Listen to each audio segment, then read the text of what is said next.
Ano bang plano? Sana naman wala naginip mo sabi mo paano? Oo. Punta. Ha? Punta. Hotdog. Mga wala pang tulog. Ay, matulog ako. Tulog ako. Ako din. Tulog ka ba? May lang transition.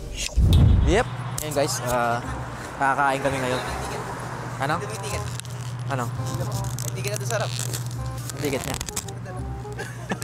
Ano pa ata, panglaba yun Dito daw kami kakain sa The Owl of Minerva. Yeah, punta kayo dito pag may time. Ayun si Bossy. Ginagalaw yung mic. Ay, ako ba? No parking, 7 a.m. to 9 a.m. Mali nabasa ko. Di ba? Doon ka na mag-parking sa likod. Ah, meron pala sa likod Dito? Oo. Sige boss, kamusta ang buhay? Hmm? Time check muna tayo guys. Oras na. Wala akong relo. Walang relo. Pares tayong walang relo. 7:12. Napaka-fitting ng outfit mo sa ating pagkakainan. Oy, tanga. It feels like nakatulog ako. Ako, may energy Midlip ako kasi ako, tagal niya Actually guys, pag nag-workout ka na, mas may energy ka. Wow. Mag-workout na rin ako, boss. Totoo ba? Oo. Sige nga. Paano ba? Oh, di ba? Bobo, Layo dito. ng darating niya. Sorry. Ito ba to?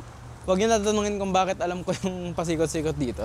Pasikot-sikot, pangikot-ikot. Actually, Actually to Kakain muna kami guys. Tapos madami kami gagawin mamaya. Prepare kami para sa Bini. Yay! Pero Ay, sana boss, talaga? nung nag-workout ako, Ah. medyo... Tumubo, tama yung testosterone mo lumataas. Yung puting yan, daanan niya ng Owl of Minerva. Dapat bukas yan Ikutin lang. Si Itachi. Babe. Kay Willie Galing. pala yun. Transition muna tayo guys. Hola, kumusta mga G? It's me, Francis. Kapag sinubukan yung bisitahin ng website ng Owl of Minerva at pumunta kayo sa About Us page, ang makikita nyo lang ay ang katagang Enjoy the Best Food. At isang quotation na nagsasabing, The Owl of Minerva first takes flight with twilight closing in. O sa Tagalog, ang kuwago ng Minerva ay lumilipad lamang sa dapit hapon. Bakit kaya? Parang hindi naman nila na-explain kung sino talaga sila. Para mas maintindihan ito, alamin natin sino bang nagsulat nito. Si G.W.F. Hegel ay isang kilalang pilosopo o philosopher mula sa ika-19 na siglo or 19th century. Ang malatulang katagang ito ay nangangahulugan na maaari lamang nating maunawaan o maintindihan ang mga kasaysayang kaganapan pagkatapos na lumipas ang mga ito.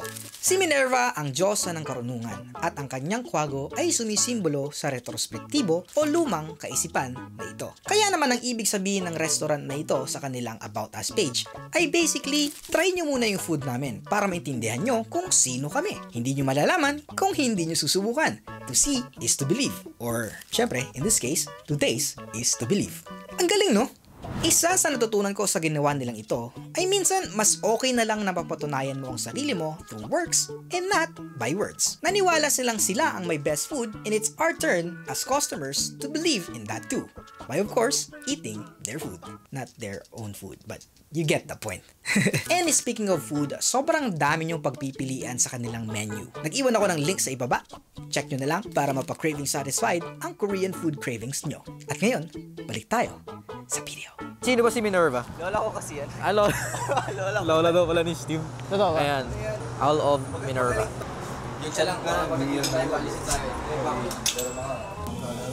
Morning! So ito, check na natin yung kanilang menu guys. Boss, yung kanta.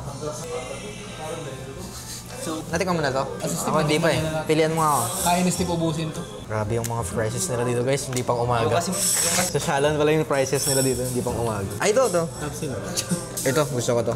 Stir-fried, marinated pork with spicy sauce. Sila kabinaran. Sabi ko, we don't serve this one right now. Only lunch special.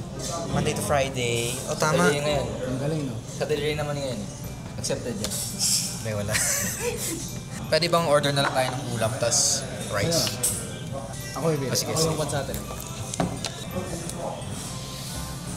Minsan kasi guys, yung mga dinidate nyo, indecisive, so kayo kailangan yung mag-decide para sa kanila. Basically, kaya nasanay tayo. Parang si Bossing, indecisive. Madami na yung bulgogi. Madami ng... Serving. Okay. Tapos isang beef na ano. Yung parang... So, yung bulgogi, Ano ba yung bulgogi ulit? yan, marinated beef siya basically. Tapos, kung gusto niyo naman, Teka lang guys, pili muna kami food tapos palitan ko kayo. So yun na nga guys, sinintend na lang namin yung order. At malalaman natin, ito ang first time dating magtitikiman outside the studio. At saka umaga pa. Asensya na kayong medyo may konting ingay. Edit na lang natin siguro. First time mo sa tikiman, anong masasabi mo? Anong i-expect mo pala? Sana masarap. Natikman mo na eh. Hindi pa. Hindi ko pa natitikman yung mga in-order nyo. Susundukin na kita? Oh? Lagi rin nagagamjatan. Hindi kasi yung tinry ko dito yung yung... Meron yung spicy dito na noodles na... Spicy noodle challenge. Kasi meron silang gamjatang na may noodles. May gamjatang... Ito ata yun. Yung... Bodejig. Basahin mo. Basahin mo. Bodejig. Buday... Bodejig. Buday jjigae? Buday. Jjigae. May kimchi jjigae sila. Thank you. Thank you. Thank you. Thank you. Thank you. So, yun guys. Explain mo muna. Ito yung bulgogi. Bulgogi? Kamjatang. Tapos yung mga sa... Yan. Tapos dagyan. Sabi, nunang kimchi ah. Kulang natin to. Tapos mas maliit na kimchi. Tikman ko lang. Ako sa... Wala bang Caesar na? Wala. Sa ating tatlo parang ako yung least sa Korean food. Hindi ako palagi dito. Ako ang palagi dito noon. Kilala mo naman ako, boss. Para saan to? Sa kamjat. Lalagyan ng... Yung buto. Eh kung kunin ko dito, magagalit ba sila? Hindi, pwede naman. Eh, pansit. Hindi pansin. Tender nung meat. Marunong ka ba mag-chopstick? Hindi. Nakutsara naman eh. Ako Asian ako eh. By far, probably one of the best breakfast. Bata kasi ako tinuruan ako mag-chopstick. Kailangan kong i-pick up yung mga mani. Sa amin langaw eh. Saan? Nagawa mo ba? Hindi. Grabe na, parang tinatraining kayo maging kung food na. Teacher ko kasi si Mr. Miyagi. Tip ko ka na. Pasandok mo lang naman. Sandokin ka. Wala yun. Tikit na natin to. Guys, ito ay located sa Young in Finch ba? And ang pangalan niya is the Owl of Minerva. The famous Owl of Minerva, Korean restaurant and bar. At 24 hours siya guys. Kung nag-iisip kayo na mag-spend ng $20 sa McDonald's ng umaga, Mag-spend kayo ng $50 dito. $20, pwede ka na bumili ng ganito. So, Honestly actually, lagi ako nagbabalak pumunta dito. Pag nagugutom ako pag umaga. it's a great place for pampawala ng amats kapag may hangover gano'n. Yun na lang sana si Zaki. May hangover ba siya? Doon. Hindi kasi ang go-to natin noon dun sa may Ay, naku. naklan. Kakamain na natin dahil Pinoy naman tayo. Actually guys, kung mayaman lang kami, tag-iisa kami. Hindi, feel ko naman di ako makakaubos. Mag-subscribe na kayo. Pag yumaman kami, kakain kami sa CN Tower. Yan. Ano tong saksak?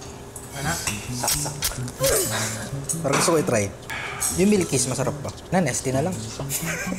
Umaga ha? Oh, alis hindi cook. Oh, bug ko mag-cook. Coke Zero. Gusto niya ba? Gusto mo? Ako po. Kaya gusto ko yung Nesty kasi hindi siya ganun ka-carbonated. Actually, one siya. Pwede pala no. Suntan lang ako. Here's your Nesty, sir. Nesty, sir. Ay, thank you. Anong available? Ayun, available na ano. Order ka pa.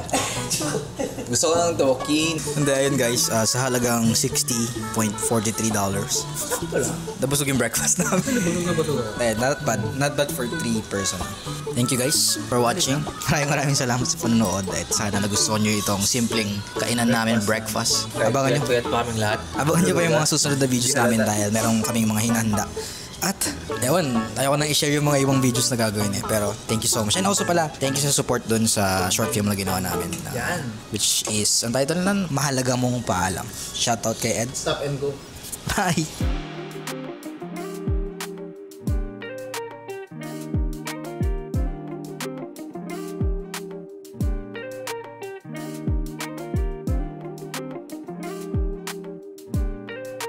Oh mio!